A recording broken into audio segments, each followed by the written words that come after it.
So much for being here, and thank you for joining us for the 20th Annual Global Women's Rights Forum. Sorry for that weird pause. We were trying to figure out recording earlier. Mayo, you're recording. My name is Ina Arzmanova. I am Assistant Professor of Media Studies here at USF. I'm also one of the co-coordinators of the Global Women's Rights Forum. And we're so honored to have this panel here with us today, chopping it up, class, gender, and power in the Bay Area food industry. Before I hand it over to our wonderful organizers for today, I want to do a quick introduction of the Global Women's Rights Forum, as well as an introduction of our organizers today. So yesterday was March 8th.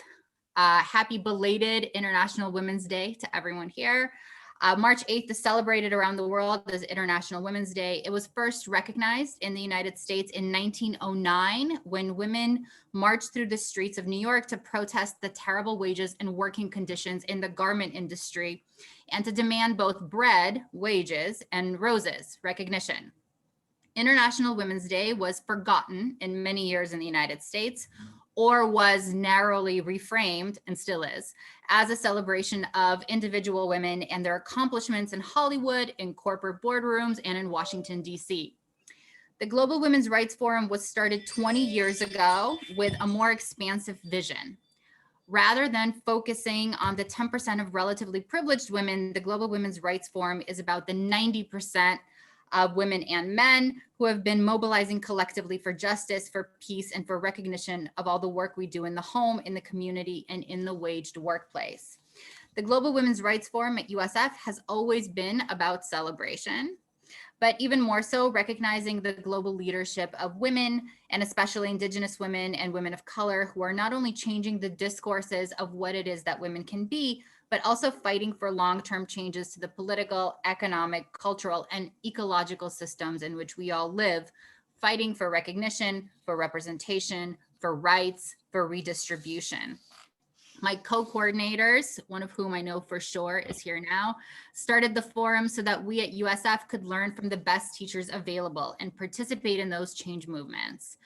The events today, and this one in particular, are all emblematic of this approach as they highlight the efforts of women's movements to not only decolonize lands, but also claim an anti-racist, ecological, feminist vision for today and for future generations.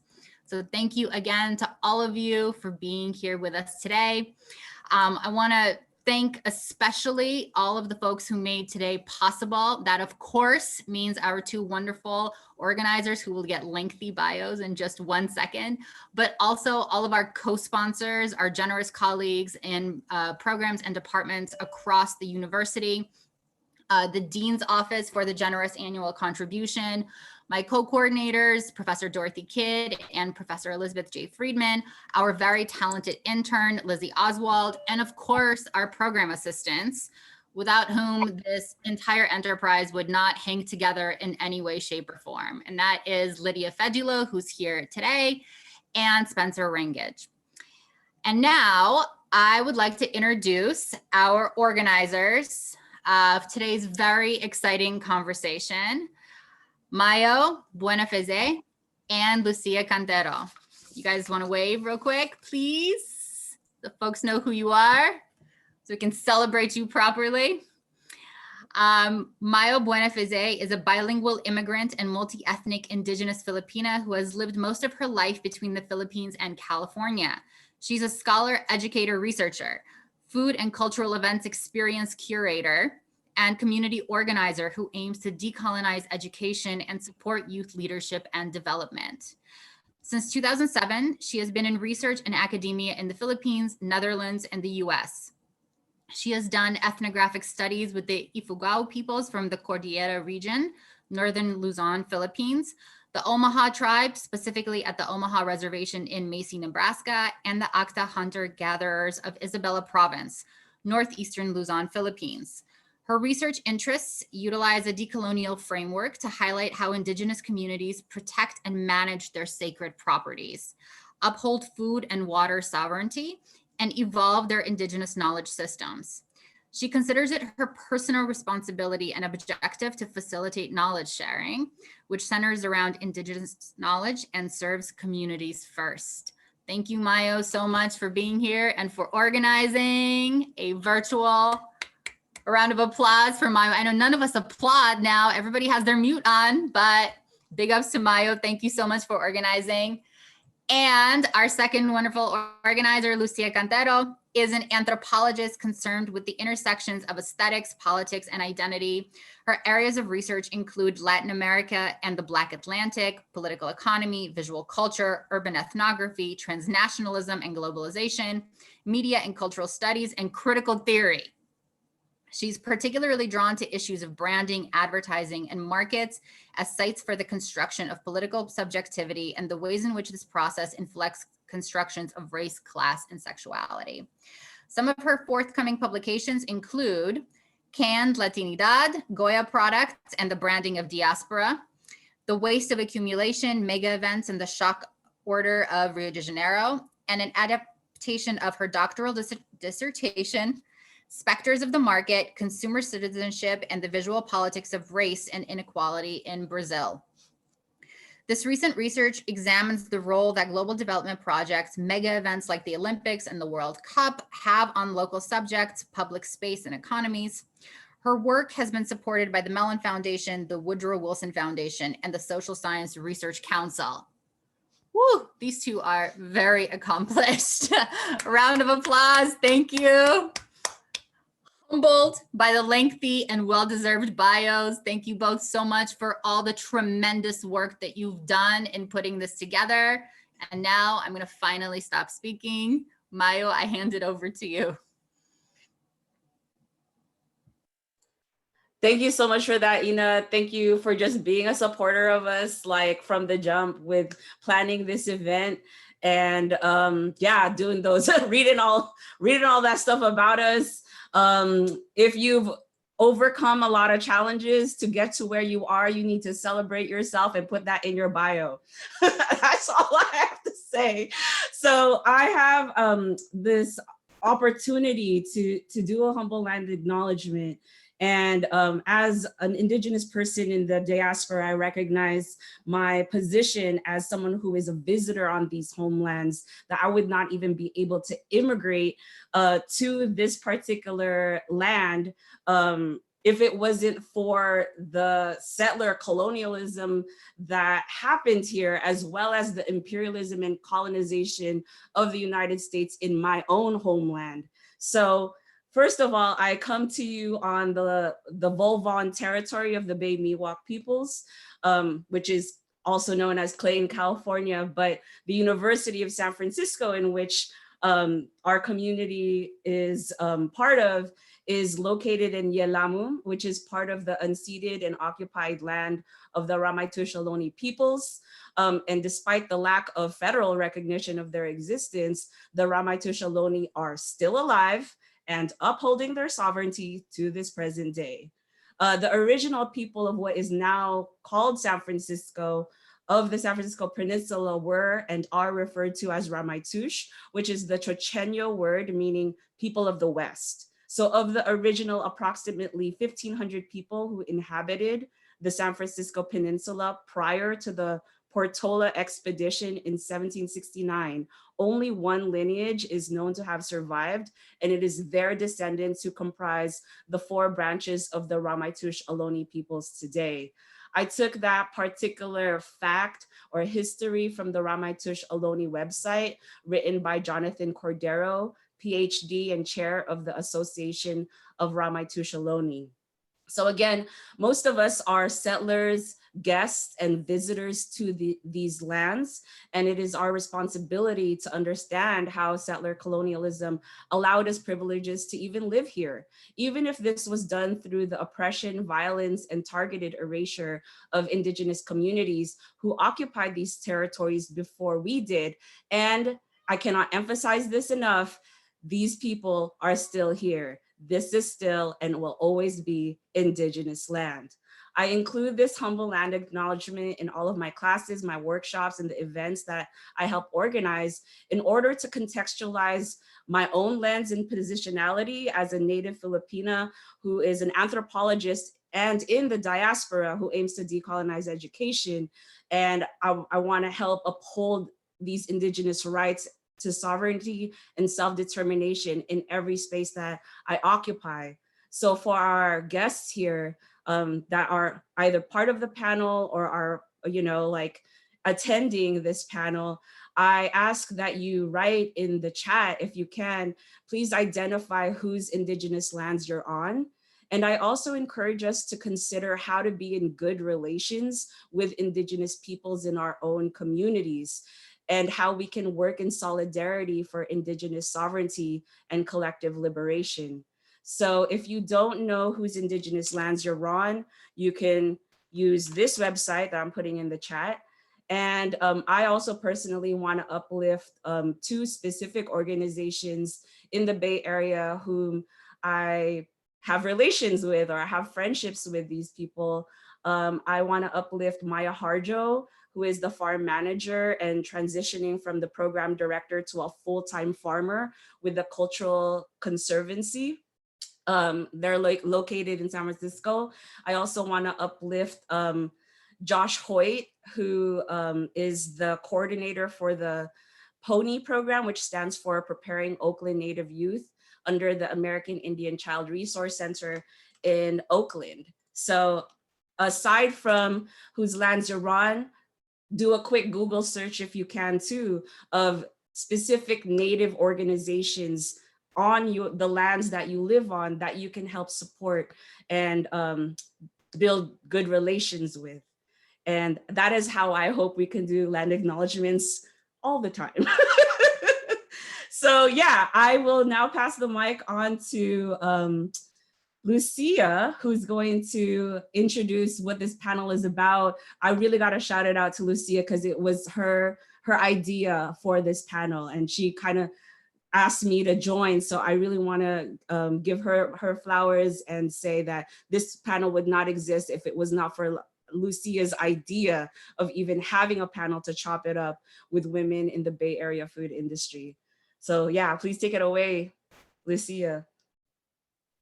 Thank you so much for that. And thank you to everyone that is here joining us in the audience, to our fellow panelists that I have the pleasure to introduce shortly. Also, thank you so much to the Global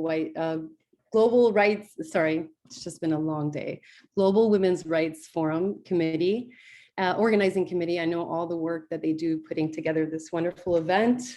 So thank you so much, and others, for bringing us here under that auspice, which has a really interesting history, obviously, and has already expressed in women's labor rights.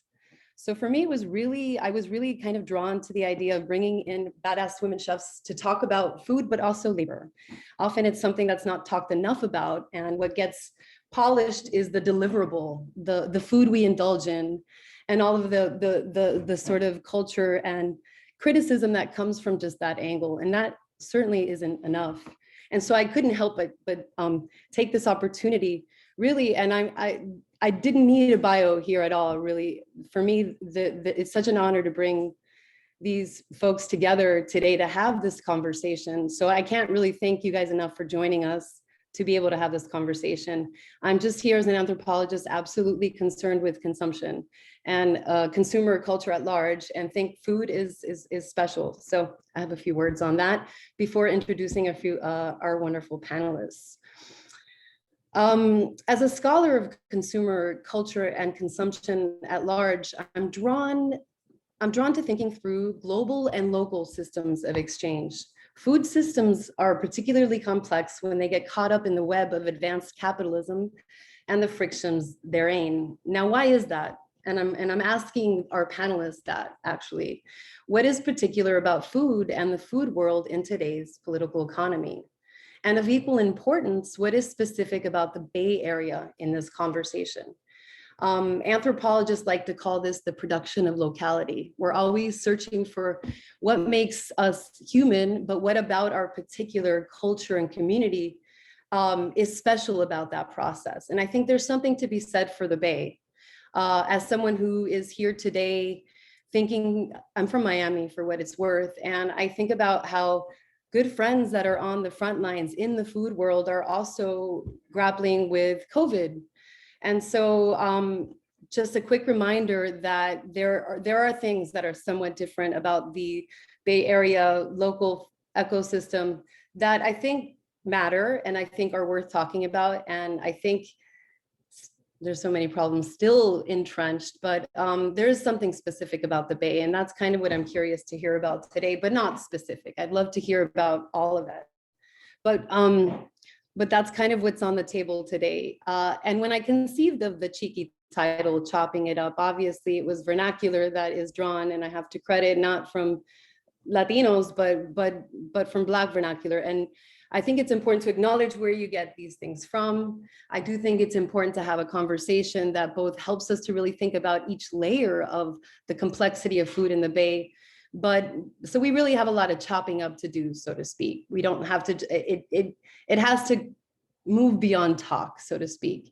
And so I just want to credit Jocelyn with asking us to really think about a call to action today, to really think about the ways in which we can possibly change labor. And that's why I can't wait to hear from folks like Reem Assil, Reem and others that are really radicalizing this process in important ways that need to be the model for change. There's no other way around it.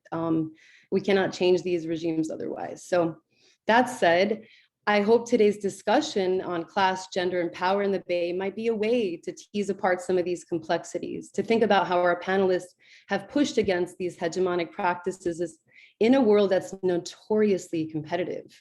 Now, each of our interlocutors are here because, quite frankly, they do things differently. So in the same spirit of the garment workers' protest, we hope that today we can excavate some of the labor regimes and we can rethink care and food ecosystems as critical to rethinking notions of sustainable development. Food sustains, food connects communities, food speaks in ways that other commodities don't. Indeed, food reminds us that we cannot afford to forget the social relations that emerge from these important forms of exchange and consumption. Now I have the pleasure of introducing our real rock stars, and I'll begin with Reem Assil. Reem Assil is a Palestinian Syrian chef based in Oakland, California, and owner of Reems, California, a nationally acclaimed restaurant inspired by Arab street corner bakeries and the vibrant communities that surround them. Before dedicating herself to a culinary career, Reem spent over a decade as a community and labor organizer, building leadership in workers and residents to fight for living wages, affordable housing, and a voice in their jobs and their neighborhoods. Reem sits at the intersection of her three passions: food, community, and social justice. And she uses food to invoke the central virtue of Arab culture, hospitality, to bring strong, resilient, and connected community. Our second wonderful panelist is Crystal Sanders-Alvarado. Crystal is a queer, trans, non-binary, mixed-race person of indigenous and colonial descent. Crystal leads with a unique perspective, vision, and a fierce drive to challenge entrenched ways of thinking to solve social and environmental injustices. Crystal has spent her life turning her passions into a palette of diverse professional disciplines. As a coastal ecosystem and fisheries scientist, sustainable seafood expert, socio-environmental equity consultant, movement and mindfulness instructor, and a diligent project and logistics management professional, her life work focuses on advocacy and activism at the intersections of food, mindfulness, and music.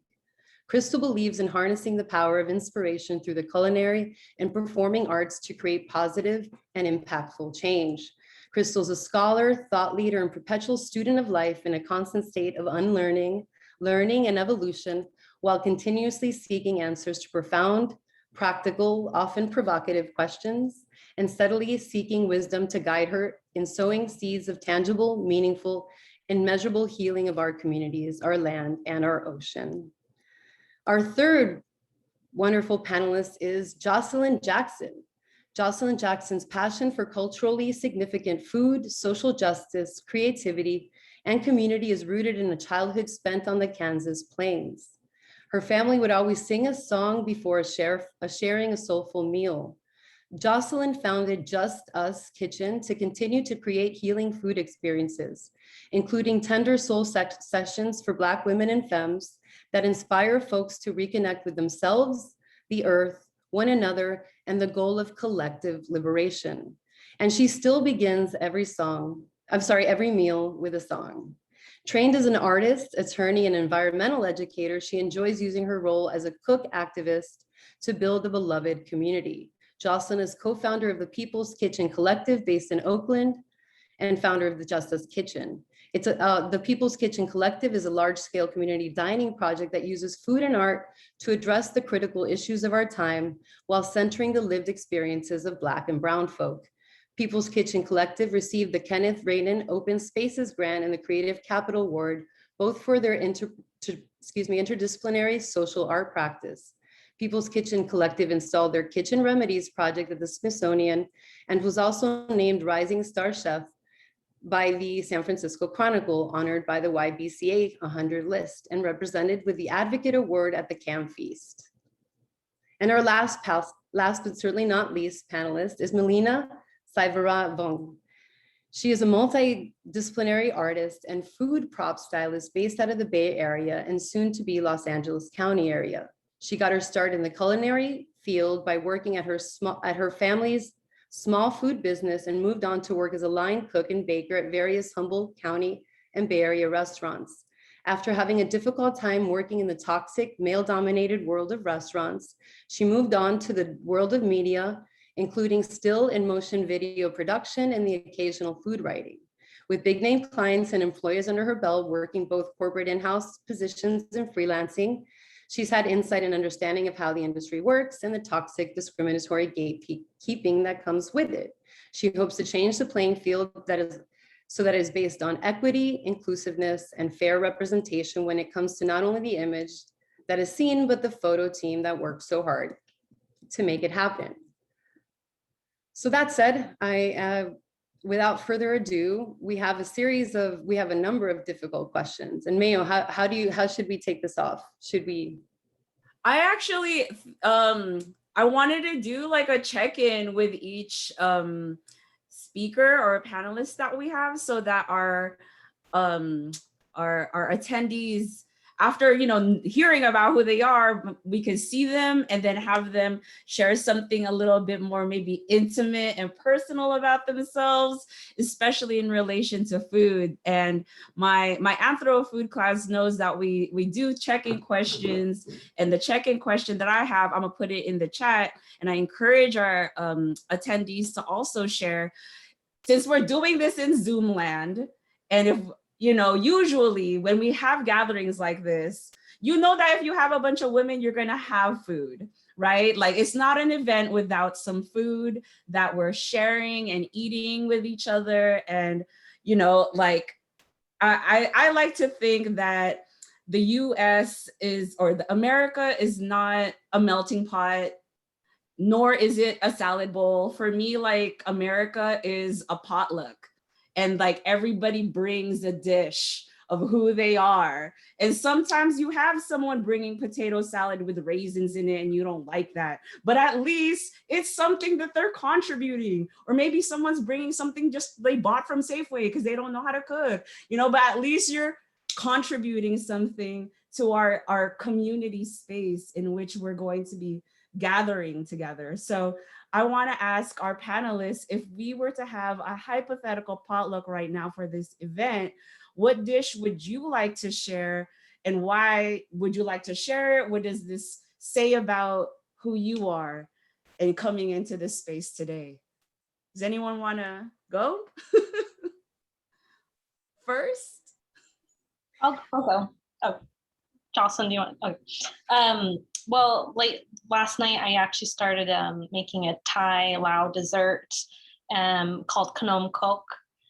That's the Lao way of making it. And I don't think I wrote it in my bio, but I'm Lao Thai American.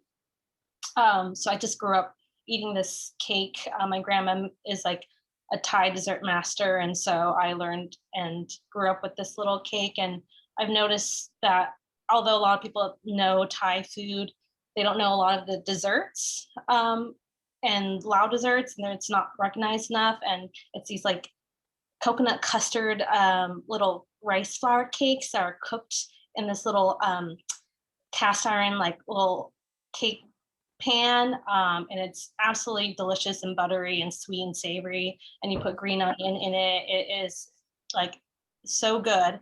And they're little they're tiny little cakes, so they're considered finger foods, and I would specifically bring that to the potluck because I want to encourage people to eat with their hands and not just utensils. And I love being able to like be tangible with your food and feel textures of food too. And I think that's why I would bring that dish.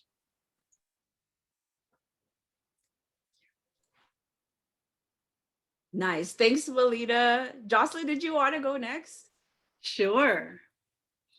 This is an important question to me because, you know, in a pandemic, we have lots of thoughts about lots of things and lots of longings. And one of the things that has recurred in my longings in my lifetime of consideration and, as Crystal said, of learning and unlearning, is that I have been abjectly and brutally separated from many of my family members by the Middle Passage, knowing that, you know, the largest percentage of African descendant folks that were enslaved did arrive in Brazil.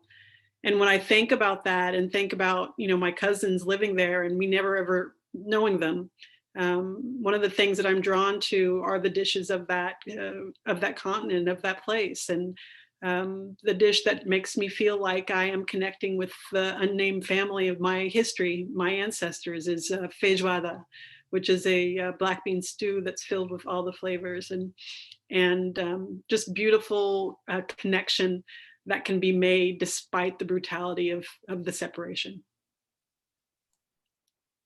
Beautiful. And sounds yummy and holds so much at the same time. Thank you for sharing that, Jocelyn. I don't know, Crystal, Reem, how y'all feel? Sure, I can go.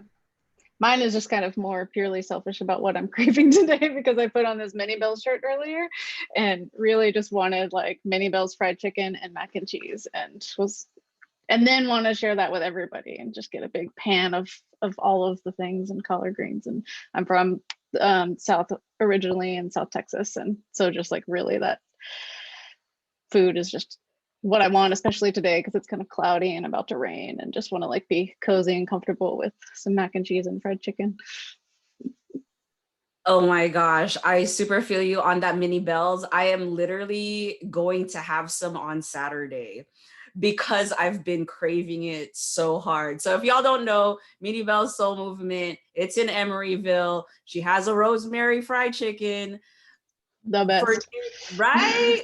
Renee is originally from the Fillmore, like her family generations long from San Francisco. It's part of La Cocina food business. Cannot hype it up enough. Thank you for hyping that up for us, Crystal.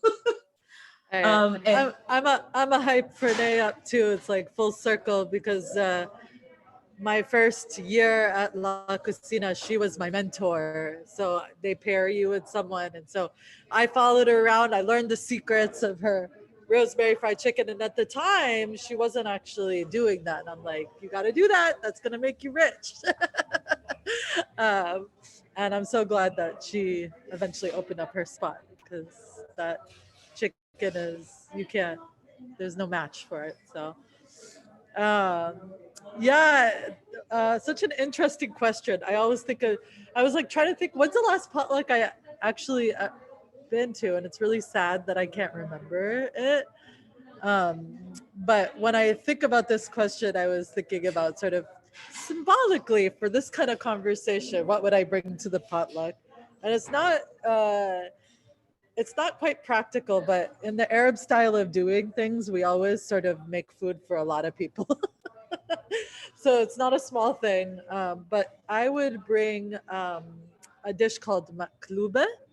Maklube in Arabic literally means flipped upside down. And it's this iconic layered rice dish, usually with a protein. My family, so every Palestinian, it's the dish that connects Palestinians from the original lands to the occupied territories to the diaspora. Everybody has a version of it, even from village to village, family to family, place to place.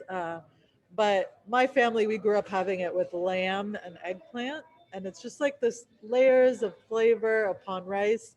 And if you make it right, you make it sort of low and slow in a pot. And if you make it right, you can flip that pot over onto a big platter. And it's like, you know, the star of the show. And one of the things I miss about, you know, pre-pandemic is communal eating. It's the way that my people eat. It's sharing from the same thing, from the same platter, from the same dish. And so I would make a big pot of that and cross my fingers that when I flip it over, that the pot comes out and it's like this just like tower of rice and vegetables and protein. That sounds so yummy.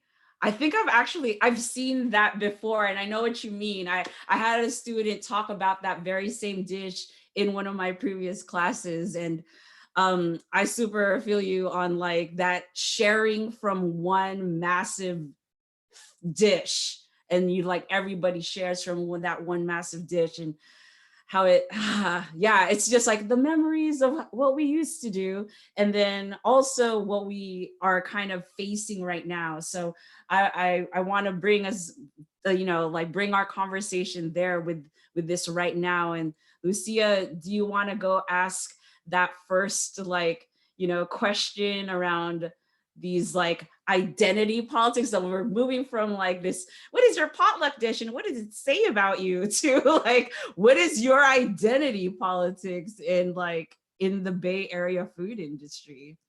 Lucia, do you want to share that question? Sure, I'm happy to read it. You had me thinking about what food would be me, and I think croquetas seem to be where my head is right now. And also in honor of my best friend who is battling COVID right now, who is the chef owner of Masa Craft Croqueteria in Miami, if ever you need croquetas in Miami. All right, that was my quick shout out to her.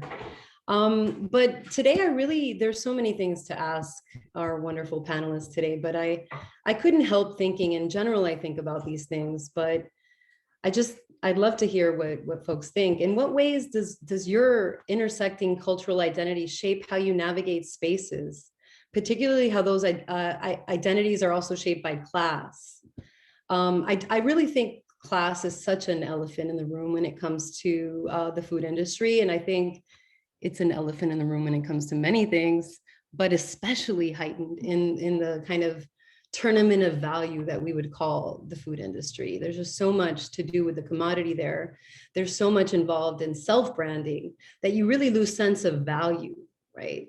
So for me, I'm always thinking obviously about class, but I think this is an industry that really, really needs to kind of deal with that elephant. And there's a reason why everyone's here today. And so I'm really looking forward to hearing what you have to say about that. So how do you experience class as women in food? And how does that kind of relate to your identity? Because I think identity politics as we know it is such a fixed thing, and it's a monolith and not doing justice in so many ways for most of us, I'd say. So it's a heavy one. It's a big one. We could spend the rest of the panel on this, I'm sure. Reem, I see, and then, okay, sorry. Since we moved organically in that order, we'll hear from Reem and then Jocelyn, and then hopefully. Oh, I was joking that I'm gonna let Jocelyn take this question. You started, Reem. It's on you. You can tag me in after. Unmuted first, so. So it is strong that we, as a community of folks in the food community, really have a sense of clear identity politic because we choose to bring our identity through our food. And that is a liberatory choice, it is a radical choice, and it is a dangerous choice. And that's what I hope Reem will speak to in her own lived experience. How I will speak to it is that I have had the benefit of a privilege in this last year based on the killing and the murder of the Black man that is George Floyd, whose killer is on trial starting this week. After that happened, I received so many pieces of outreach to include my Blackness in mainstream media and in other modes, presentations, etc. There was an immediate agility to shift into embracing Blackness. I'll say that I will do that. 100% will step into those spaces. But what's heartbreaking is when I step into those spaces, I am code switching from jump, and I resent it. And I think it is one of the ugliest things that we can see in our society, that the embracing of cultural identity perpetuates the status quo of white supremacy. It is disturbing to me. It is horrifying to me that we think that these exhibitions of inclusivity are actually changing a system, because they are not. What I will offer as a change is that in my resourcing, which I am so grateful for, I'm breaking the system further. I am really betraying the system, and I am insisting on abolition. And that is something that I will embrace and am able to interact with without this code switching that is part of my survival. As a daily practice, I am walking through the world trying not to get killed. Hear that again. A daily practice. I am trying not to get killed. Now consider how being in the food industry can aid me in that process. I am nourishing my community to survive and thrive. I am doing the work of bringing our identities and focusing them as the central piece of the experience of a safer and braver space, so that we can be absolutely resourced to confront a system that is betraying us on a daily basis in every whisper of a way, and really, really taking to heart that we have the power to do that through our hands, through our food, through the stories and the ancestors that they represent. And that's how seriously I take it every single time.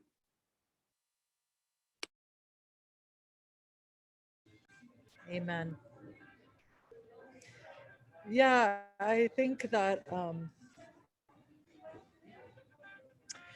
this is a hard question for me, because I think that, especially coming to the Bay Area and sort of understanding identity politics, like the Marxist in me is like, it's about, all things equal, it's about sort of liberation, right? And what does that look like? I think sometimes this sort of obsession, there's an intersectionality of identities that we carry, and we have certain privileges in the way that we work. Like for me in the food world, one of the biggest things that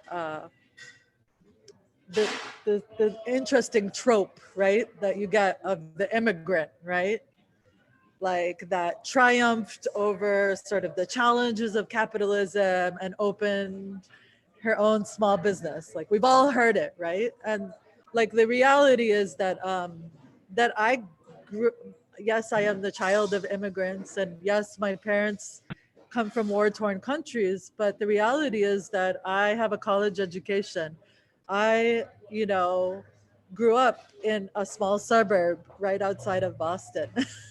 I, I'm afforded the resources many folks don't have. I moved through the world as a cisgendered woman. I don't have to be worried about being killed. Now, my Palestinian identity, that has been a really interesting thing to see that in the food world. But it really has been about I think the core of it is still the same thing. It's white supremacy, right? The same sort of forces that have enslaved Africans in this country, that have stolen indigenous lands in this country, that have brutalized communities of color, are tied with the forces that don't want me to share my Palestinian identity, right? Like I am seen as a threat in that way. When we opened Reems and we really led with liberation, we led with the intersectionality of the Arab struggle with Black and Brown struggle. And we didn't necessarily center the Palestinian struggle. That's the irony of it, right? When we put a Palestinian activist on our wall, really what we were trying to show is that there's an intersection of these struggles, and that the greatest threat to those in power is if we start to see those intersections. And that is when I got the death threats and and the hate calls and all of these things, is that the very sort of my existence in saying that I believe in the liberation of Black folks in this country. I believe in the liberation of Palestinians in their homelands. I am not the one to determine how they fight for their liberation. That is what the threat is, right? And so I guess, the identity politic, I navigate, I code switch the same way. People are obsessed with my Arab identity, like I'm revolutionary, and I have to navigate that because yes, I'm afforded this privilege to finally put Arabs on the map, but it comes with a price, right? In essence, I become sort of my own trope in a way. I become tokenized. And those are the spaces that I'm trying to fight in the food world. Like, how do we fight for food sovereignty, for food justice on our own terms? And it's a very difficult question. And for me, the answer is very clear and sort of goes back to your question about class, which is that I center the people who are most on the margins. And that is always what Reems is going to be about.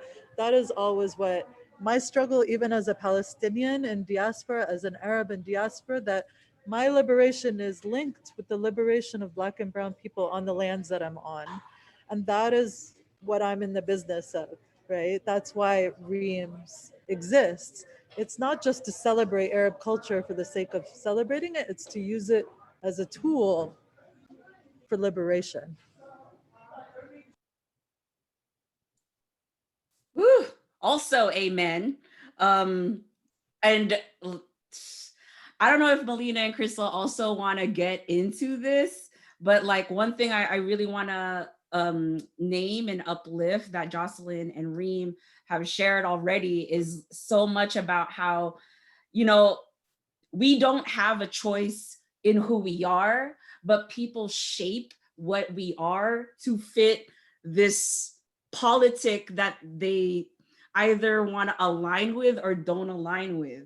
And at the end, I'm just trying to be me, how I am one version of an indigenous person from the Philippines. And like Reem is one version of like Palestinian American. Jocelyn is one version of the Black woman experience, and yet we in the food industry, when we get to a certain position or platform, the public wants us to use that as kind of this marketing thing, which is super problematic because the marketing thing is attached to the class. Like all of a sudden it's like who gets access to you and what service you provide for them. And it's just like this place with like, am I getting commodified right now? And how do I feel about that? So Malina, Crystal, did y'all want to share in this identity politics, like Bay Area food industry conversation too?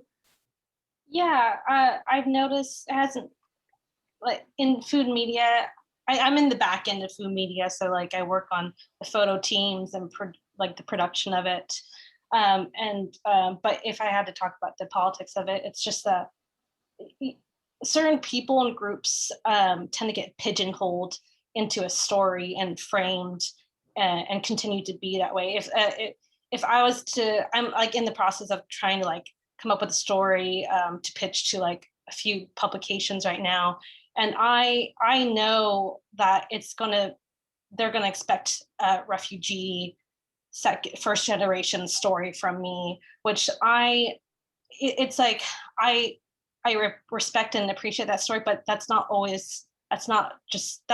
the only part of me that I want people to know. I want people to know my experience in the food industry as well.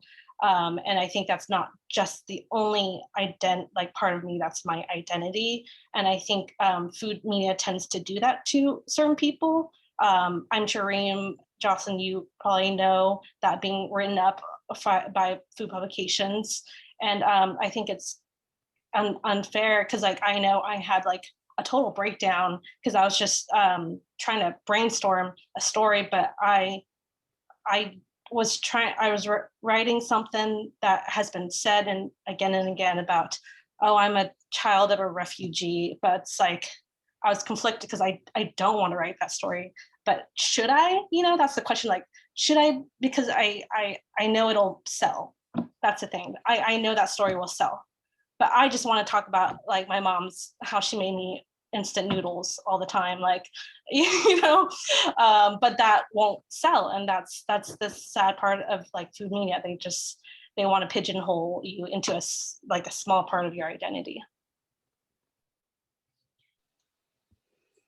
Yeah, and I think for me, I can just echo a lot of the experiences of entering spaces and then having to code switch and then having to just assess really quickly, can I show up as my full self as I enter the space? And if I choose to do so, then what are those consequences that I may face by being honest, and kind of seeing who's in that space and who will meet me as my full self and who won't, and what people's reactions might be if I challenge them to be accountable if they are causing harm in their words or their actions, and to myself and or other people of marginalized identities. And it shows up in ways I've been fired from more than one job because I don't just keep my mouth shut and speak out against ownerships and management's racist and sexist and transphobic actions. And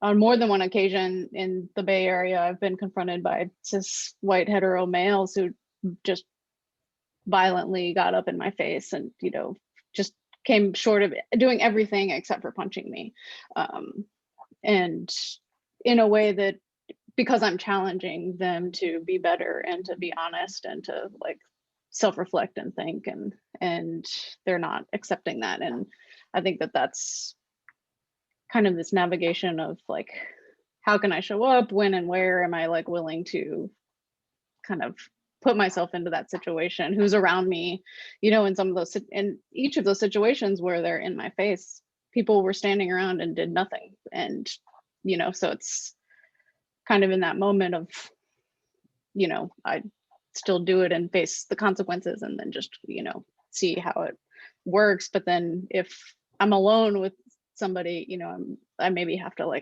really think about how that situation is going to go down. And is it really different when I'm alone versus when I'm in a room full of people who aren't doing anything? And again, just to speak back to the point of privilege, right? At the same time, I've been afforded a lot of privileges. I'm educated. Colorism and classism affords me privileges that other people of darker skins or lesser income just don't have, that are at the opposite ends of my intersectional identities. And so that my privilege comes at the expense of their oppression, and just really recognizing that and being able to name that. Thank you for that. If I could just add a little bit, I think what all the panelists are pointing to is this way in which everything is interconnected, right? Just as Crystal says, my privilege is someone else's shackling, and that there's a way to undo that, but that would require to do all the unlearning that you mentioned, Crystal, before as well. And really there's such a deep and entrenched tension between this classic understanding of identity politic as this essentialist, plaguingly essentialist problem, right? We have to be that. And then the anti-essentialism that comes with wanting to be ourselves, which is what we're sold by Western culture kind of the project of imperialism long ago, right? So here we are, I mean, especially our panelists having to grapple with this thing that needs to be sold in the face of trying not to sell one's soul. And that's got to be a difficult enterprise, I have to say. But the one I think for me most, I think I'm grappling with is someone that thinks about identity politics all the time is how can we know ourselves as non-monolithic, but also enter the important space of coalitional politics that bring us together in important ways, that understand what essentialism is about for that purpose.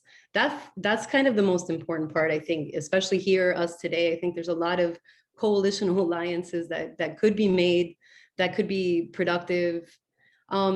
And doing that work of taking our privilege so that we can help others not in that space. I think that is also part of the work that needs to be done, is understanding where those alliances can be built, not just through culture, but also through class and every way imaginable, that interconnectedness. But I think it really begins with that point that Reem made, which is understanding that capitalism has always been a racial capitalism. It's always been part of the project is creating a world of differences where value is here, value to be extracted is here. And then everything that gets kind of wrapped into that process leads us here with our own kind of tensions. And there's so much more work to be done, but there's work being done right here. So I'm so excited to hear about that. Just saying. So yeah, this is where the work is being done, folks. And it happens person by person for the broad. There's no other way. So that said, I don't know, Mayo, do you want to ask another question? Does anyone else want to talk a bit about identity politics? Yeah. Or the real politic of identity politics? That's also like, yeah, I want to also ask, like, if the panelists want to kind of sit in this identity politics theme a little longer, or shall we shift to the next theme? And if you do want to sit with this just for a little while longer, I really like Lucia's question of like, kind of, how do you negotiate this in order to build alliances with people who understand that this, you know, I don't want to use this as a marketing thing. I don't want to use this to provide to, you know, the imperialist, white supremacist, capitalist patriarchy. I don't want to use who I am for that. This is what I want to use it for. Like, do you all want to speak on how you use your actual identity politics to shift that gaze and that expectation away from you?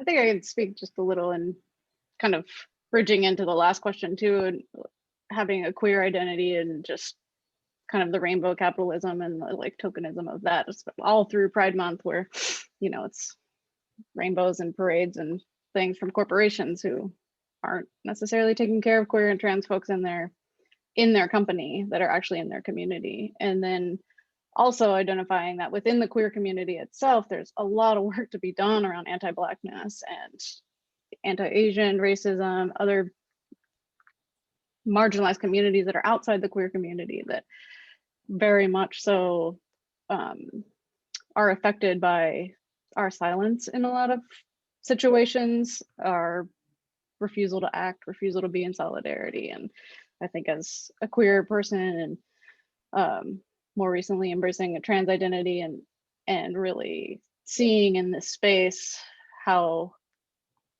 my community of those people show up or don't show up, and having those hard conversations with people in my community about like we need to do better collectively, and however small our little circle is or however large our circle becomes within like the larger Bay Area queer community and through the country. And so I think that's a way it shows up for me in that particular identity.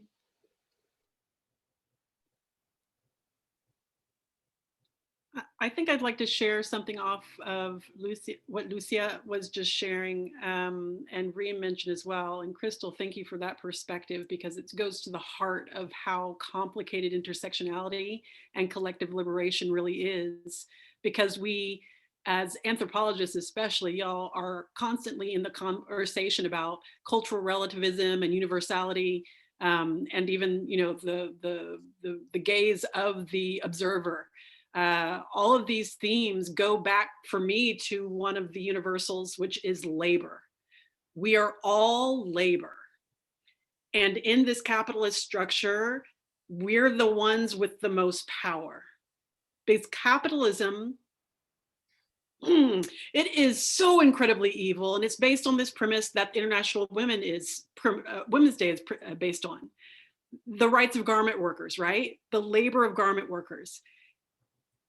I'm about to cuss. I don't know if that's loud. I'll try not to. But just consider for a moment. I'll use that for instead. Just consider for a moment the circumstances of garment workers have really shifted so very little from the very start of bread, wages, and roses. Garment workers are still the most maligned. They are killed within working conditions. The wage is absolutely disgusting. Like there's very incremental change in this area that has started such a beautiful expression of women and women's labor being powerful in this world. And if that is the case, if we've spent decades maintaining a status quo that is based in capitalism and labor being cheap or free or to the level of murderous, then labor is a basis for us to find our collective liberation and to find our basis for organization and to find our common thread for the step away from a system that is built on our backs. So that's what I offer as identity in this context, really finding those places where we can organize across this real and very clear line that labor is at the nexus point of perpetrating these systems of classism, racism, sexism, and capitalism, or if we are capable of organizing across that common denominator in order to just betray the hell out of it and take it down, because that is what is required for us to get out from under the albatross of these isms that are perpetuated again by poverty. Poverty, and it enculturates fear, you know, being houseless, not having food. All of these fears keep us in capitalism. So what is our mutual aid? What is our collective will and collective care around labor that can get us out from under the albatross of these isms that are killing us? Amen. Yeah, I think I mean, there's just so much to go there. Like, I'm like, we only have yeah, I 100% wholeheartedly agree. I mean, that's why I was like, I'm just gonna cuss here. I was like, fuck this. Like, I don't want ownership if I'm an owner on my own. Like, ownership has to be collective. You know, we need to be governing our own spaces. We need to have ownership over our voice, our labor, our food systems, you know, the things that culturally like feed us, not just like nourish our bodies, right? Because we know health is a big and health apartheid and all of these things are real issues, but also our mental health and our ability to thrive generation upon generation. Like, we need to take that ownership back. And so, you know, I think that you know, for me with Reems, like, we always knew we were going to be a worker-owned space, but I think we fell into this idea that capitalism really ingrains in us, all of us, you know, that like there's like a certain sort of body of knowledge and wisdom that's here at the top, right? And those are the people who are going to impart the knowledge of us to learn how to run our things so that we can create the wealth, so that somehow it trickles down to our people. And that is just simply a myth, right? It's a myth to keep us in this rat race. And I almost killed myself in the food industry trying to find a way to feed my workers, to feed my family. I'm the only breadwinner in my family, right? Like I'm literally the breadwinner. And it wasn't worth it. It's like, who are we doing this for? And so, you know, for us, at least the space that I'm in, which is, you know, the restaurant industry, for better or for worse, you know, I didn't open Reems to have a restaurant, but here I am in this industry. And it's like, I'm at this crossroads of like, how can we imagine what these food spaces can be, will be, and how do we build from the ground up? And it's been a process. You know, Reems is working through transitioning into worker ownership. But one thing that I realized, two things actually I realized. One, having come out of the cooperative movement, you know, I've had that privilege.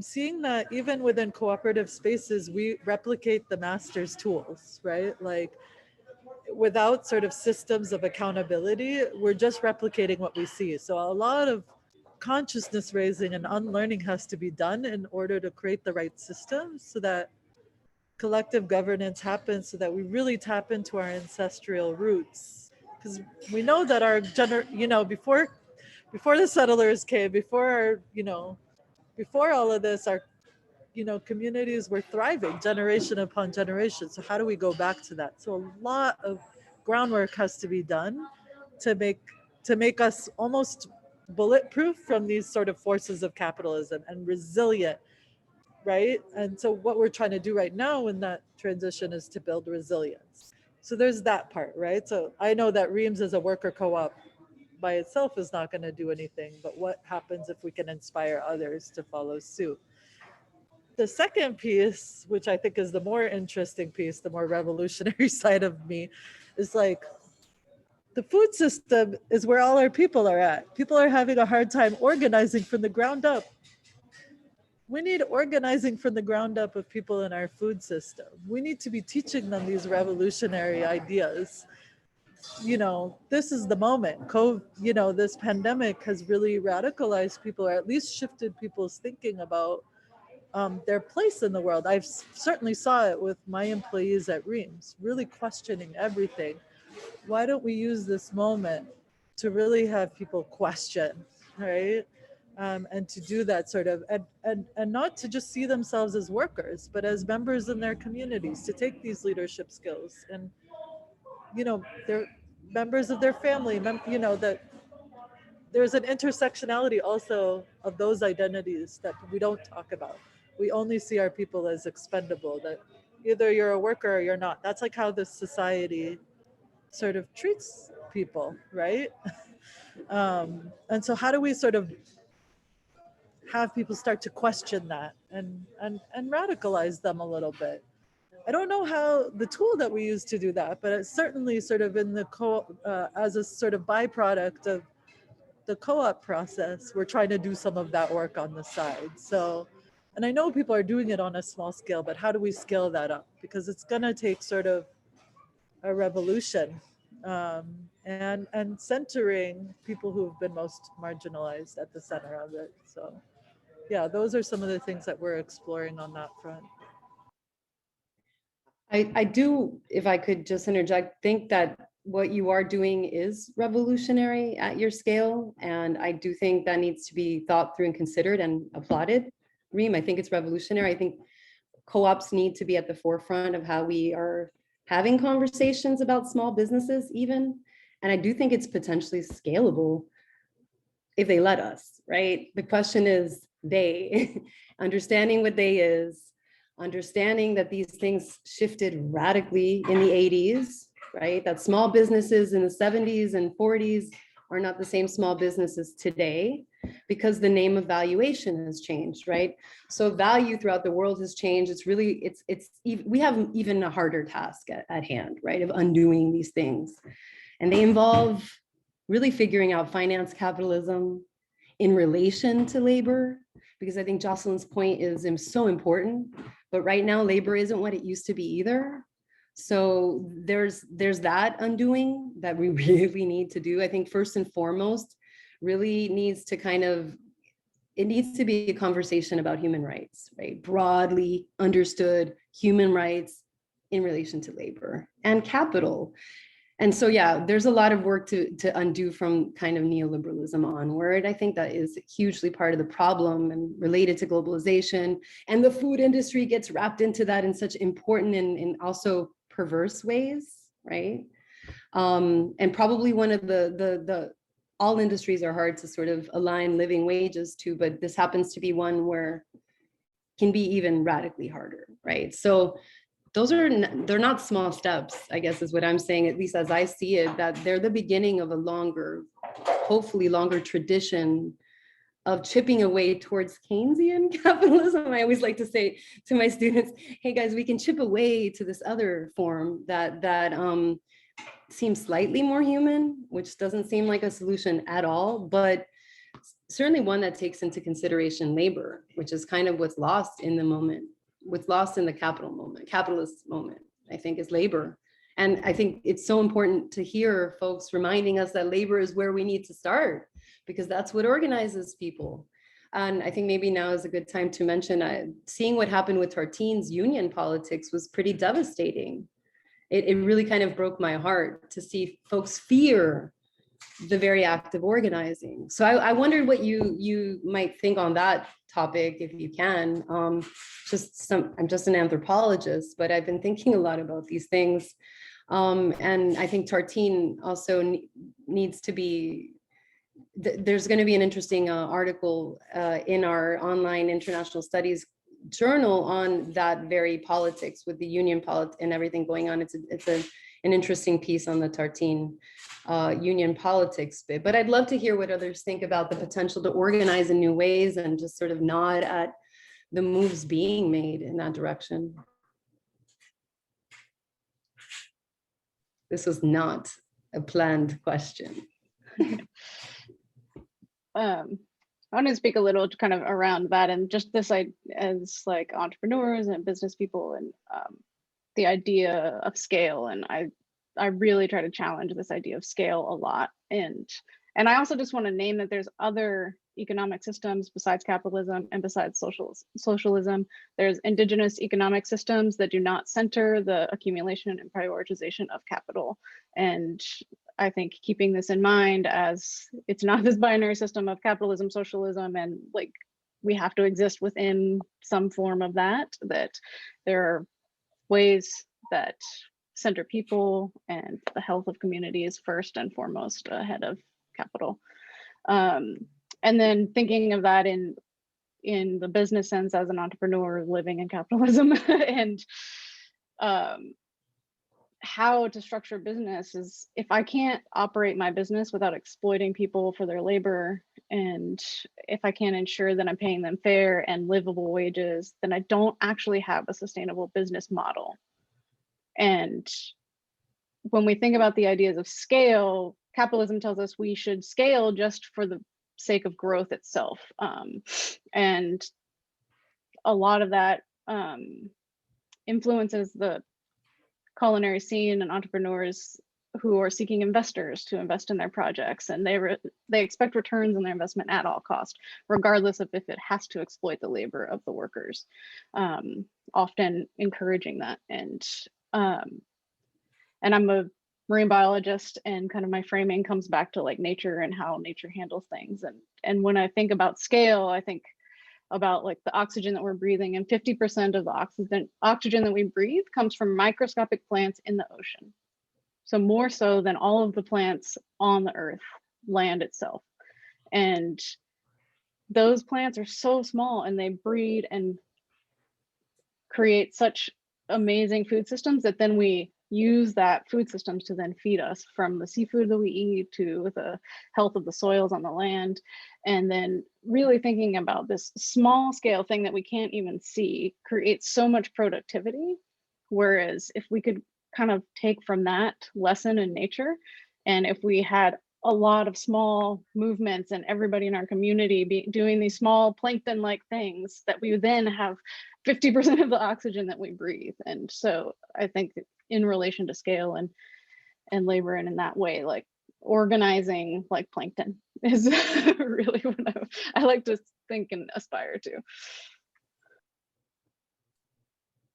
Thank you so much for giving that example. And I also really want to like shine a light on Crystal's work, which literally teaches businesses how to be more sustainable without having to oppress and exploit people. And yeah, she gets her coin that way. You know what I mean? Because people literally don't know how to do that.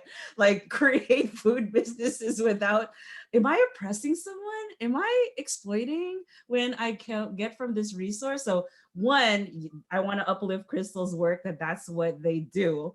And then secondly, thank you so much also, Crystal, for like highlighting indigenous knowledge systems and different types of economic systems that have existed for humans for thousands of years. Like this capitalist regime, y'all, really kind of was just like industrial revolution. Okay, that was just like 1900s. We've been existing longer than that. We definitely have potential to shift our system in different ways, because that's actually like the majority of our existence has been a different way. And when I mean different way, I mean exactly what Crystal is mentioning, being right relationship with our land, understanding that resources are not just commodities to be valued at, you know, market price that only benefits a few people in our society.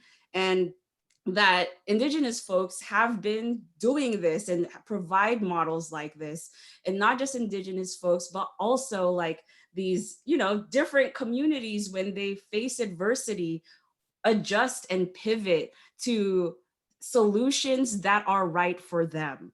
And that's really what we mean by like, we need sovereignty over our own labor.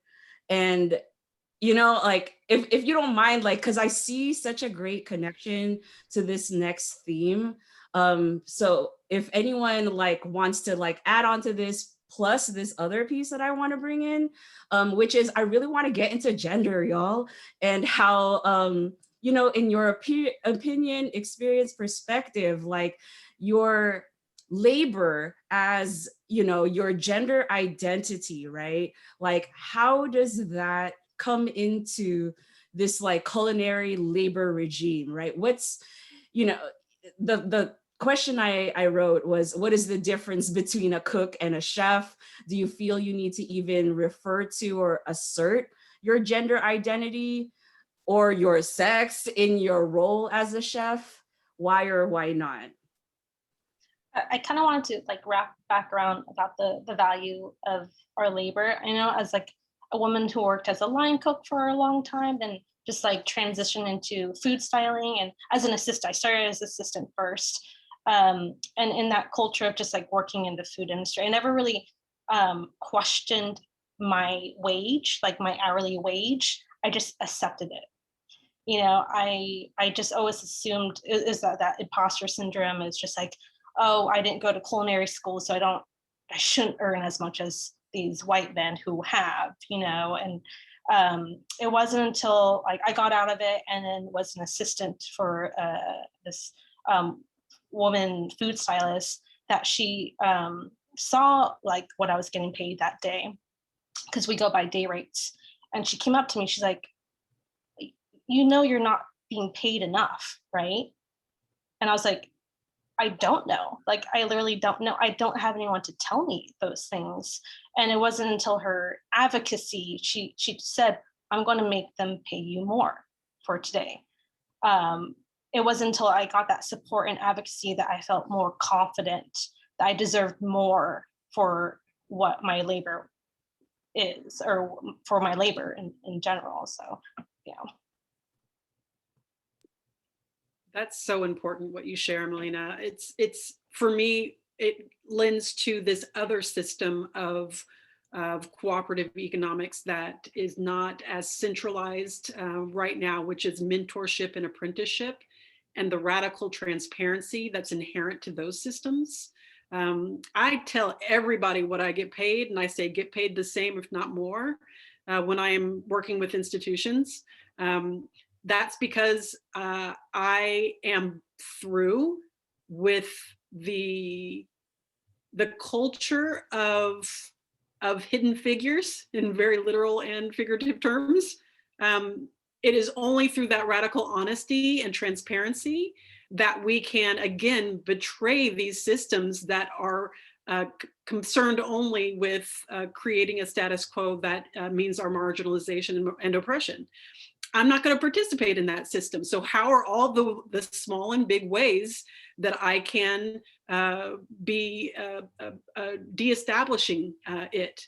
And mentorship and apprenticeship and the relationships that are one-on-one that create the opportunity for transparency are a big part of that. And I'd say another piece to go to your question is there is something really important about this moment of pandemic shelter in place that has allowed us to be quiet and reflective and to interrogate ourselves and our experiences in relationship to this greater society and to our communities and families and other relationships.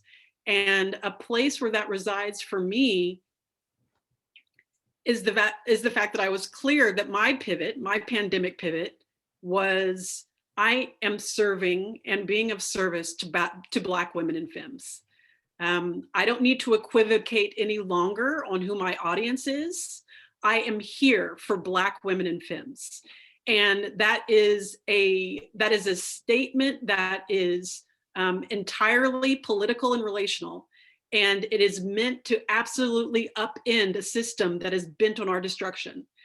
And if that is what I need to do clearly, is to state, this is who my audience is, this is who I serve, and this is absolutely what the direction of protection that I am offering, then that's the clarity that's needed in this moment. And I appreciate that I have many contexts of work that allow different entry points and access for different folks. But when it comes to Justice Kitchen, I'm here for Black women and femmes. Absolutely, clearly, unapologetically. And when I'm saying that I'm here for, Lucia, to your point as well, as far as how do we organize, there is a very specific environment that I create that is meant to reclaim identity. It's meant to reclaim the ecological, the spiritual, the political, all these pieces of ourselves that have been separated in these attempts to be in a society not built for us.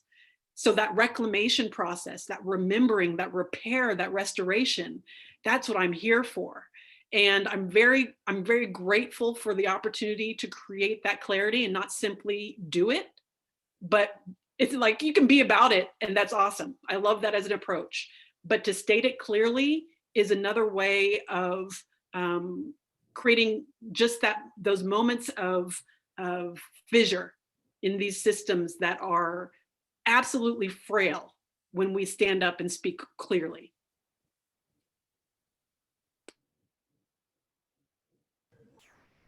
Just to that question about the chefs versus cook, I feel like it's like an iconic question. I kind of laugh at it. I'm like, there's no difference. Chef is a cook. Like, they're nothing but a cook, in the sort of traditional thing, because, the sort of construct of the chef comes from a hierarchical patriarchal system. And so, it's funny, people walk past me in my restaurants asking for the chef all the time. And I both love it and hate it, because of what it represents. But yeah, I mean, I've come to sort of just accept that it's like a term of respect, but it really is rooted in something that I'd want to have nothing to do with. So, the chef does not make the magic happen in your restaurants that you go to.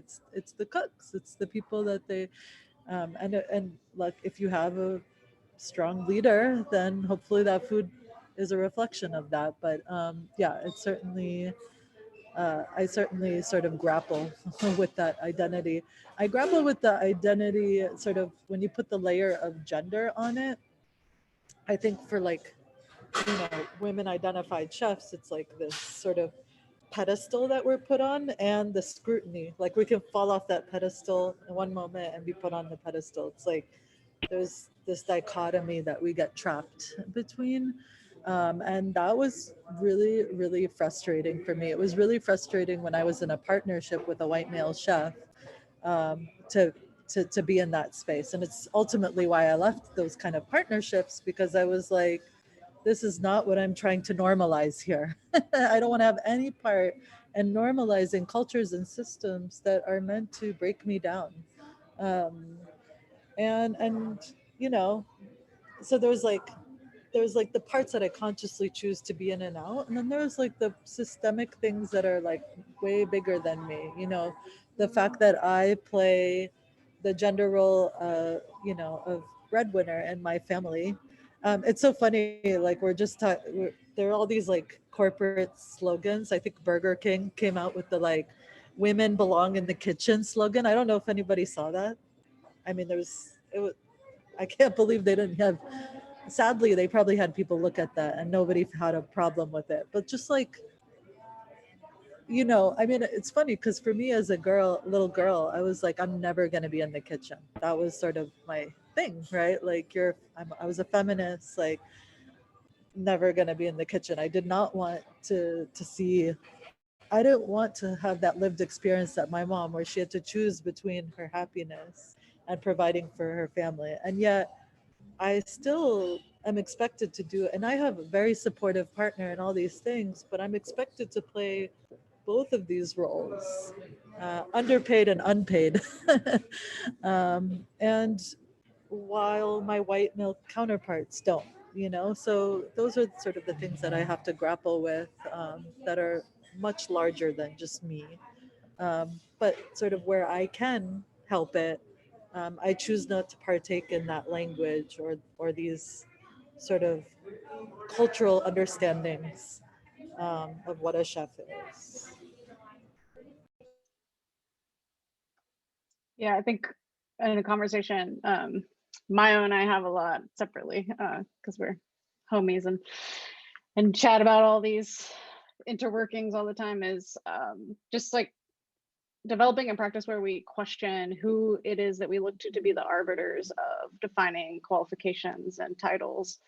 And I have a upbringing in academia, right, and acknowledging that educational institutions reproduce these structural conditions of oppression and exploitation, and then we look to that as who has this formal culinary training and who can be called the chef, right? And disregarding anybody who didn't go through that like academic path. And so then that is what makes a cook. And maybe, a lot of chefs and cooks and however they identify, like I think it's a personal identification. And you can be trained at home by your mom, and the women and femmes that put in that labor that's erased to train people who are cooks and chefs, however they identify in our food systems, just so that they can now, in this hierarchical chef cook thing that is very like white cis male centered, is rooted in culinary academia. And I think it's, again, like whose knowledge are we valuing and who are we uplifting, and what system is there that is behind that, and really questioning that for ourselves. I always laugh that in interviews when they say like sous chef, I was like, I've been a sous chef all my life. My mom's kitchen, so that's my experience.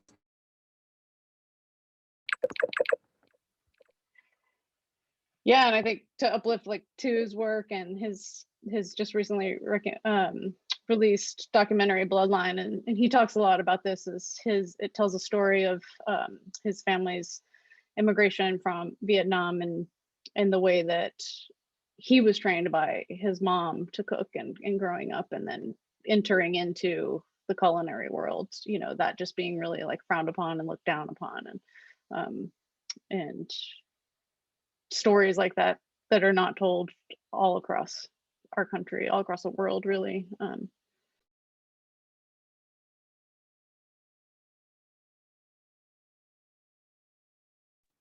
I know some folks, because I used to do Lao workshops and guest chef for certain like supper club dinners, and they would title me as a Laotian chef, which it's not like quite incorrect because I am Lao American, but I think they set that set an expectation that I was some like master at making Lao food, when really I don't qualify as that at all.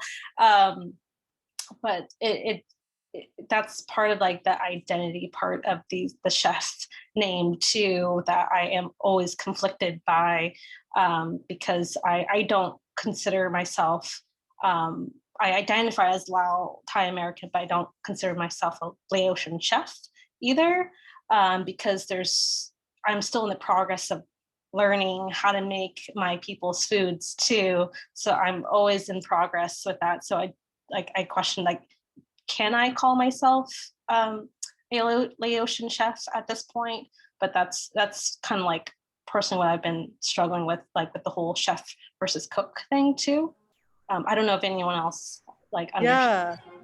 Yeah, I want to say, like, I just had this conversation, I can't remember with who, like, that's totally rooted in patriarchy and like white supremacy, because like in a lot of our cultures, yeah, that's actually very true. Like, takes years to be a master at something. I would never say I'm a master at my cuisine. Like, I haven't put in the years and the times, and yet, like, you know, white chefs can like go to a country or like study something for like a year and then become a master, you know, like it's so rooted in Western sort of concept of conquering and like, okay, I've conquered this, I'm a master at this, whereas our communities pay real homage to our cultures, and it takes us years to call ourselves masters. And that imposter syndrome that we get put, I mean, when you put gender on top of that, but that's why yeah, it makes me really upset, because it's like, yeah, I don't want to call myself a master, but I definitely want to call myself a master if like that dude next to me who only like learned my cuisine for a year calls himself a master. Like, so it's complicated, but I definitely think it comes from this culture of like conquering and like, I've mastered this. And it's like, in our cultures, it's a lot more of an homage to the cuisine, and you know, it takes years to master. We would never just, yeah.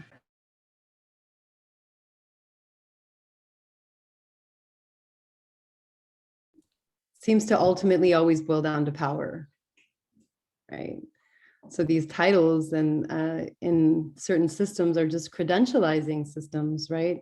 I think my academic friends in this room will say it's not all that different elsewhere. So absolutely hear you on that. If someone else is going to say it, then yeah, I'm an associate professor now, everyone. That shift just happened. I am so the same person. But anyway, I guess I'll take it. But absolutely, these are, and in fact, that seems to be what defines, or how we can really think of the difference between cultural appropriation and appreciation is again, that conversation that to sort of gesture at Reem's joke about Marxism earlier, it's that rupturing of social relations constantly happening over and over again, layered and layered thrice over, right? You rip something from its original source, no context, no sense of social relations, and what you have is classic fetishism of the commodity, right? So our job in so many ways, everyone in this room, is to kind of go push that back and really try to connect with the people that created these things. And I don't mean just cooks, in this case, it is food, but who made our chair, who baked your bread, who fixed your shoe? And right now we don't have that kind of system, right? And it wasn't that long ago that we had a much more sustainable system. So I keep reminding folks that even 100 years ago, the forms of exchange we had then are not the same ones that are today, right? So we really need to rethink what's happening to the market related to the production of our commodities too, in important ways, because it's about where we put value all the time. And we really need to rethink value. And we need to do the work of rethinking what's valuable. And I think that obviously I'm preaching to the choir here, but there are ways to push that. And I think that Jocelyn's call to action is important. What we do with this conversation is important. Modeling our business models, listening to folks like Crystal and Reem, these are just the beginning of a much longer, I think, conversation. It starts here. But we don't need the titles. We just want the change. And if I can offer something to attach to that, it is, Crystal, thank you for your comment, because these comments got lit real quick. And I just wanted to acknowledge that exchange, because there is something real about what language we use. And polite society, and quite frankly, scholarship in academia, has made so many of these violent things very palatable because of the use of language to standardize understanding. So I really want to reattach the violent nature of what appropriation and colonization means, because it is simply put, and very, very clearly put in my mind, it is rape of resources and the rape of people. And I don't want us to divorce ourselves from that reality based on the need to have a conversation that is shorthand, is simplified. You know, I understand that that's a necessity in many ways for us to communicate, but I also need us to have a baseline of how brutal, violent, and disgusting these words really are at their heart. It is not nice. It is not polite. It is a betrayal of humanity, and it is depraved. And the fact that the food community is still based on human trafficking, needs to be a real bright example of what we're really facing within this conversation. Because there is definitely a tending to this need to be able to get through a day. Like, we have to be able to process the enormity of this brutality in order to get through a day. But we also need to acknowledge that the house is on fire every day.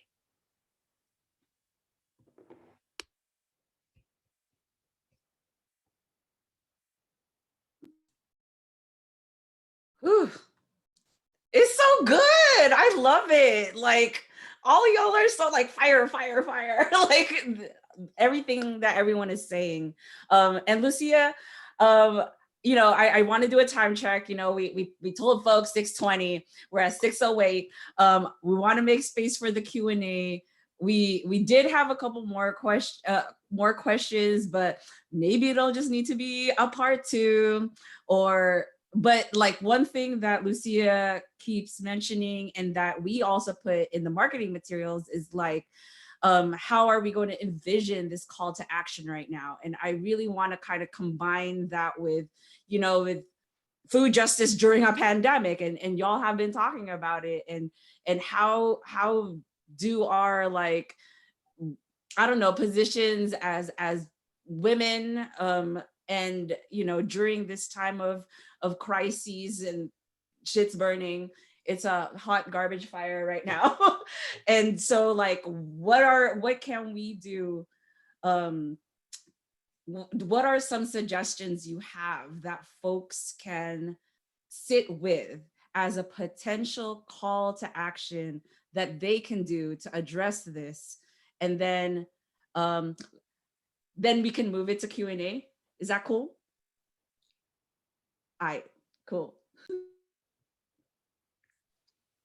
I'm going to jump in and just ask people to think about who in their communities that they can uplift. And so if you're in the Bay Area, like who's in your immediate communities, whatever that looks like, in your job, your friends, you know, your church, any space in which you occupy, then who can you help in that space?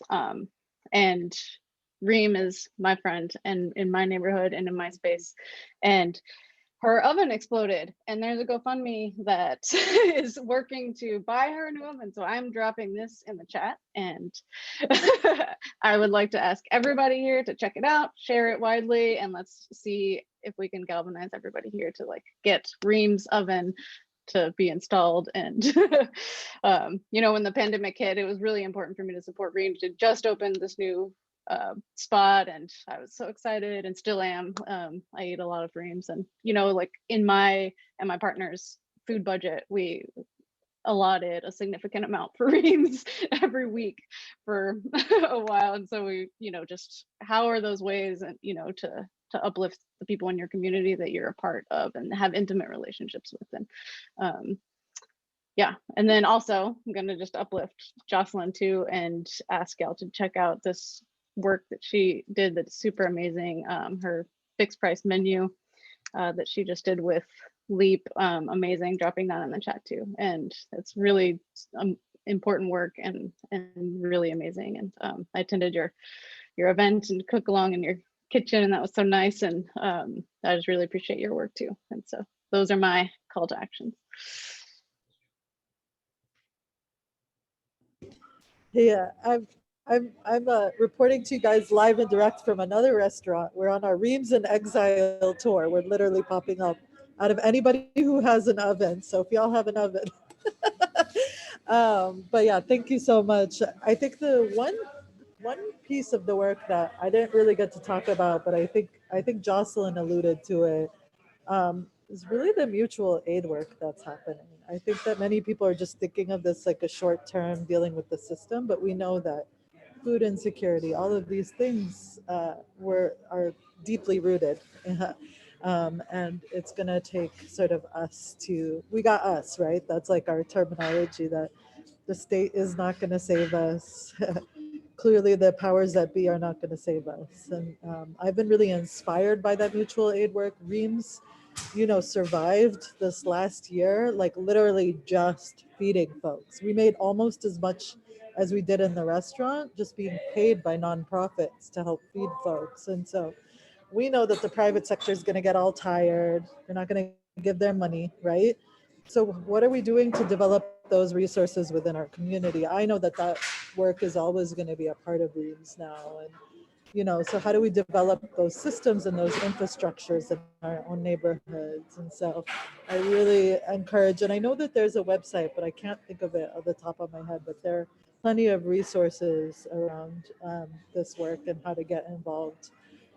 Reems, we're just sustaining that work through people paying through our Mentorship Forward program, which we allot to certain nonprofits that we have a relationship, base building organizations. So there's like service work happening, but also organizing, because those two things are dual. You have to take care of our folks, and then we got to teach them how to fight against the systems that are not taking care of them. So that's what I would encourage, sort of getting involved in those efforts.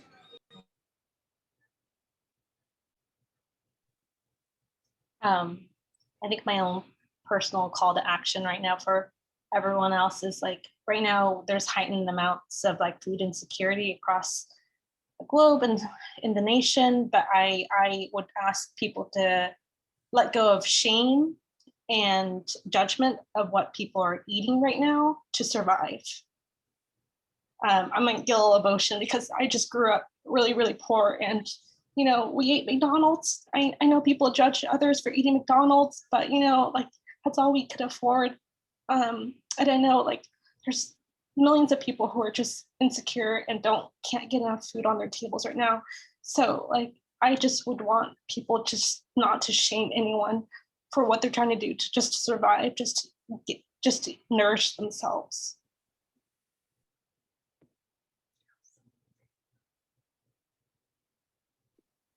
I'll think of each of you for what you shared, that the power of the fact that we're helping each other through a time where there is such an increase of impoverishment and lack of access to food. That piece around shame is a really big piece. So thank you so much for saying that, Malina. I'm wanting to offer these two organizations that I just placed in the chat as two organizations that are doing the work of providing for curbside communities and houseless communities and just low resource or marginalized groups. Always taking care of the folks with the least first. That is the first rule of mutual aid. It's take care of who is close by and who has the least. And please, please only be of service when what you're able to offer can actually serve. Don't place yourself at the center of anything. Decenter yourself with every approach, with every outreach, and simply be in a place of humility. And that's such a crucial part of being present for one another, is that possibility of being really humble in the process of being of service. And start small. Do something small, but keep on doing it. You know, it's the Octavia Butler approach. Do small, repeated things, and we'll get there. And know that it is catching. It has an impression. And that there is this really cohesive and phenomenal love that is created by taking those steps.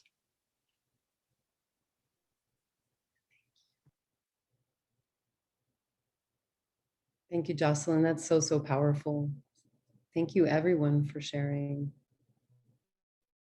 And sharing your abilities, which is much, much harder than everyday banter about capitalism, right?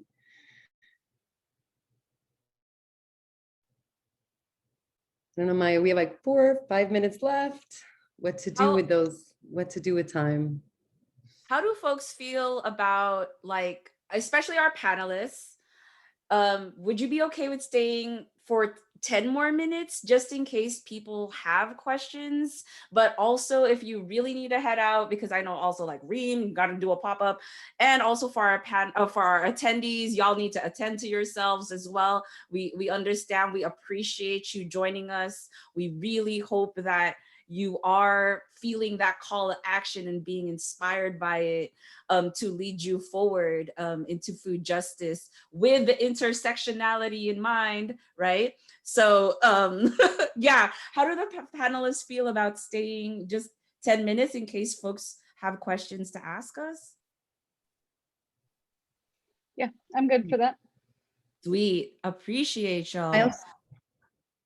I want to encourage folks to go ahead and use the chat, maybe to post some questions so that we have a sense of whether we have questions. If someone wants to pose their question and then also maybe articulate it, that could be a good start to make sure. Sometimes I've been noticing this trend in Zoom panels where the audience goes silent. So I'm just wondering, want to make sure we have questions. And also, I just got a message from Reem that she does have to leave at 6:20. So can we show our love to Reem just one more time? And thank you so much. Please, hopefully this whole conversation we hold together. Love you all. Thank you so much for such an inspiring and energizing conversation. And if people have questions that are directly for me, I'm happy to answer them in a follow-up email or whatnot. But thank you so much. Thank you for taking the time to join us in the back of the kitchen there. We see you. We see you. Thank you. Thank you. Thanks, Reem. Take care. And for us who are staying, yeah, let's get into it. If you have like questions you specifically want to ask our panelists, like Lucia said, you could write it in the chat, or you can, I want to also, you know, because Zoom, you know, it's like, I want to talk to you. So if you have the ability to unmute and turn on your camera, we would love to hear from you and see your beautiful face. And I'll go ahead and answer that first question that came through before the stream of gratitude. When looking to be of service, start where you are. Go to your neighbor's house and start there.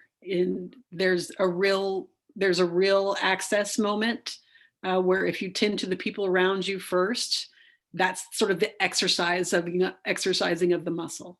That's the practice, because you need to have a root foundation of a support system and what it means to create one, and really feel that it is something that is locked in and committed to and taking responsibility for, because we need less one-offs and more commitment to a long-standing and ongoing relationship.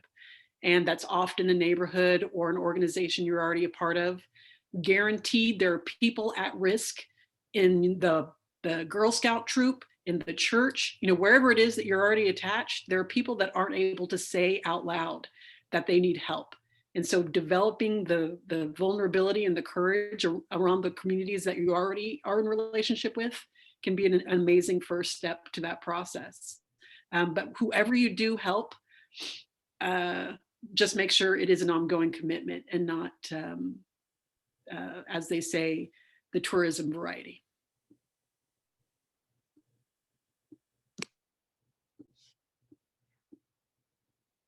Well said. Thank you, Jocelyn. I see a hand up over here. Maybe it's time to take some questions from the actual non-written questions. Rachel, would you like to share a question? Yeah, sorry, we're together, but my name's Jay. First of all, I just want to say thank you to everyone who's speaking, and especially like giving a platform to talking about food insecurity at a school like USF. I actually had a moment where I got to share a story with another faculty member through like our like writing tutoring sessions that we get to do. And she brought up how it's not much of a subject that we talk about at like the university in general. And I just want to say thank you for bringing that up and talking about like how it really is a need for consistency. I dealt with like food insecurity, and there were people around me who just kept taking an interest in me and like helping my situation when my parents wouldn't. So again, like, thank you for saying that. And then I also wanted to just say, like, it would be the coolest thing ever if you guys made a podcast. I don't know if you guys are interested in that, but just everything you're saying, I feel like it can be hard to find as a like, I guess, young adult, like coming of age, and like really being able to relate in that way, especially like that my career isn't really focused, or my path or whatever isn't really focused in the food industry yet. Like I have so much interest in it and what you guys have to say. Thank you for sharing. A couple things on that. I'm hoping to start a podcast. I'm actually studying audio production at City College, and a lot of that is focused on podcasting and editing and all of the things, and capturing stories around food and having these conversations. So hopefully. And then also just bringing it back to what Jocelyn said around the language that we use and talking about food security. I think it's really important. My framing of it is more, we need to stop using these light words like insecurity and food deserts, and what we're really talking about is food apartheid, because it's very much a concerted effort to keep food out of the hands of people through redlining, gentrification, all of the ways. And it's another way I think that we make these things a little bit like more appealing to people, rather than actually naming what the problem is, and then also avoiding any action towards fixing the problem and getting to the root cause of what it is. And I thank you for sharing your experience in that, and I'm glad that your community was able to help you and lift you up in that way. Thank you. Thank you, Jay and Rachel, who are both from my Anthro food class. Yay! We got a question in the chat from Brittany, who asks, how can we best support you at USF and as students, community members, etc.? I think they already kind of shared some ways. I don't know if you want to add to those ways, because, holding USF accountable and whatnot.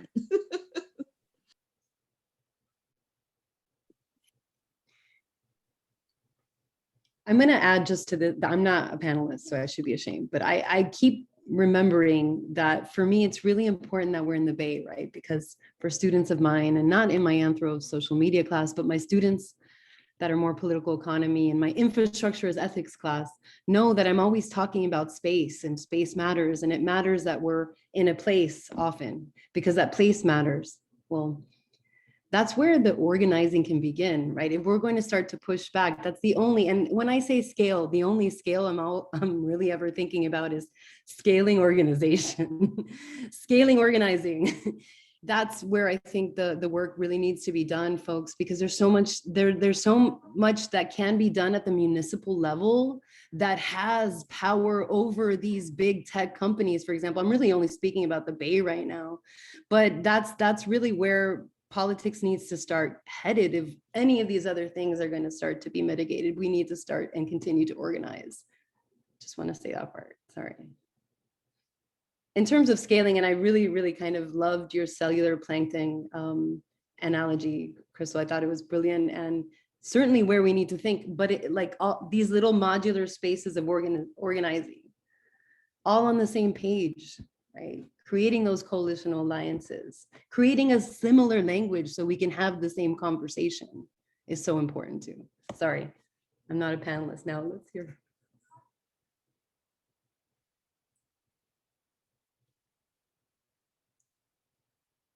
So yeah, that's for my students, folks. Don't give up on the power of organizing at the local level. And then think about that, scaling that up in terms of change. Yeah, and I think feeding off of that too, and like this idea that we are in the Bay Area and like we have this, I struggle a lot with the like illusion of the Bay Area progressive, right? And we give ourselves lots of accolades, and we've made a lot of changes and have these difficult conversations, and also it's an acknowledgement that this is a continued process of growth and evolution, and like nobody's free until we're all free. And in the Bay Area and the food scene, we can uplift more people all the time and make sure that we are really doing that and asking questions in our own communities from the businesses that we're supporting. You know, it's looking in hospitality industry, and you know, I don't see a lot of lifting up of Black trans women in the Bay Area hospitality industry. We don't even have the conversation about sex workers as essential hospitality workers. And, you know, that's really a larger conversation to have. And Ashton Berry talks about this a lot in her Instagram story. So I can send you that way to get reference on a lot of that framing, and really saying like we just have a lot more room to grow even in our progressive Bay Area bubble.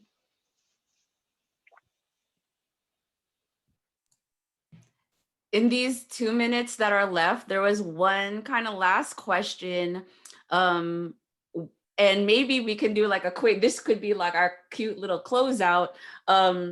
What empowers you as a woman is the question.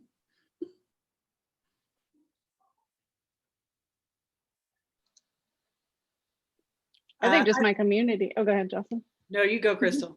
I was just saying my community and other people and other women around me and the powerful powerhouses that they are. And, you know, and shout out to Mayo. And she's definitely one of those folks. And, you know, in the conversation of what's a cook versus a chef, and similar, Malina was like, can I call myself a chef? Like, can I, like, what am I doing? You know, like, and Mayo's like, you are a chef. I was like, okay, you're right, I'm a chef. And so just the people around me that are in community, and then, you know, to have these conversations with, and even when I'm like having an imposter syndrome and questioning my qualifications and validity in my voice, and then, you know, them, you know, telling me, no, do it. And so that's what empowers me.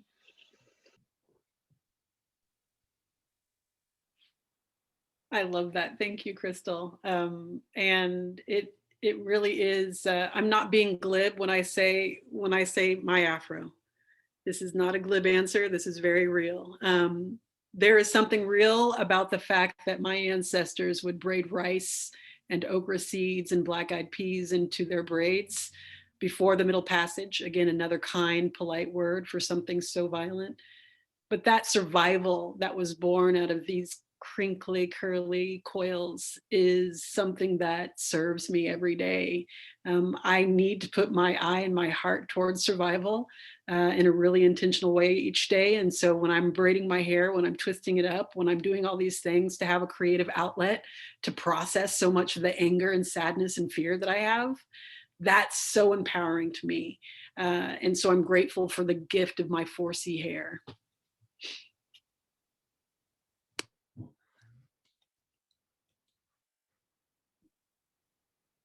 I think what empowers me most of the time is just folks who, because I'm usually a very introverted, quiet person. I think the folks who are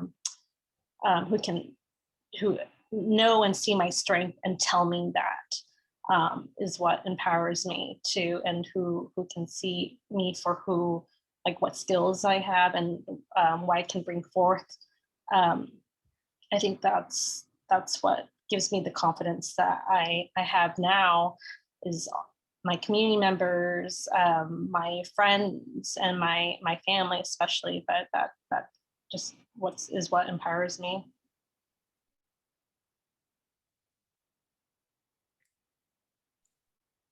Lucia, you want to share too before we close out? Wow.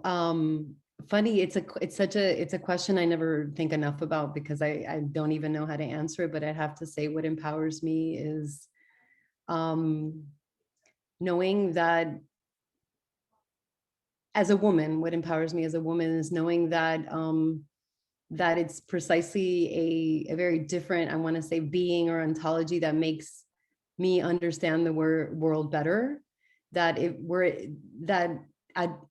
seeing myself vis-a-vis what is norm, I think we aspire to try to be the norm, but indeed I rather operate in that space beyond the norm and take that space and make it so much more than the normative space. So I think just the ability to see the world differently just by virtue of that I think I see that as an important and I think powerful dialogue with difference in general. I think that's what difference does, and that difference has so much more potential than the norm. Whoop, whoop. And I guess for the last thing, what empowers me? How about you, Mayo? Yeah, I was about to say. Yeah. I was setting that up because I'm like, I need some time with this question as well. Which is like, okay, what empowers me as a woman, specifically as a woman, is recognizing the feminine energy that affirms all life.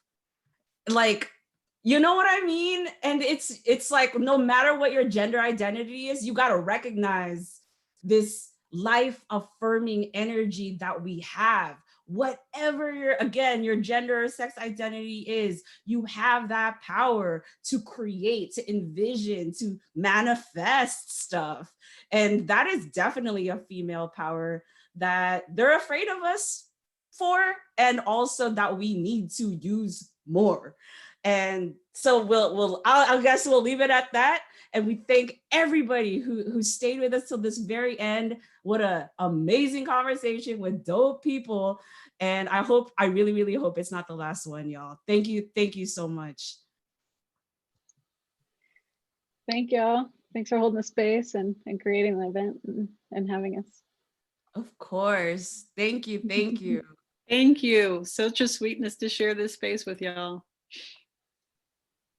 Right on.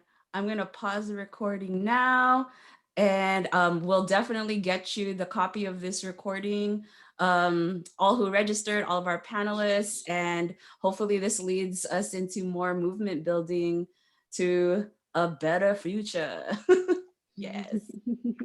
Y'all, take care. Have a good night. Bye.